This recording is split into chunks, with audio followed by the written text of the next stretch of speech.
Well, once again, ladies and gentlemen, thank you for being here tonight. And I have known Trent Franks for longer than either he or I probably want to admit. It's been about 20 plus years.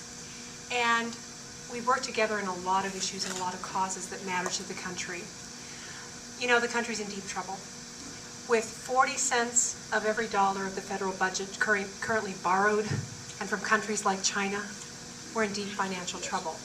With a $13 trillion national debt and counting, we're in deep financial trouble. With the fact that my grandchildren now owe over $200,000 share of that national debt and counting at their little ages, we are in deep financial trouble.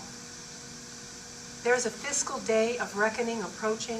If this path is not changed dramatically, that'll turn the United States of America into Greece. We're in deep trouble. And not just on the economic front. Let's talk about the trouble that confronts us in terms of national defense. Right now we have folks in Washington, folks, I don't even know if they have the political will to defend the country. You know, if you can't even define the threats against us, which they won't do, how are you going to defend us against them? If you won't even call a terrorist attack when it happens, as of last Christmas Day, a terrorist attack, how are you showing that you have any will to defend this country? And that includes, of course, the issue of border security. Because we are living on the front lines. And you know what? It's not rocket science. We have the technology to secure that border. We just don't have folks in Washington with the political will to defend the country. They just don't want to do it. Our country is in deep, deep trouble. And along that line, I am so tired of watching the folks in Washington, D.C. that are in power today apologize for America. We're the good guys. Or bow to foreign dictators. Or give standing ovations to our critics. Our country is in deep, deep trouble. And that's why tonight I am so pleased and proud to introduce to you a congressman who is defending the country.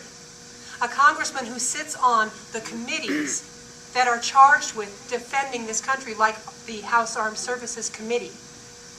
And he's on the Judiciary Committee, and most important, he's on the Constitution Subcommittee of the Judiciary Committee, and that's a mouthful to say.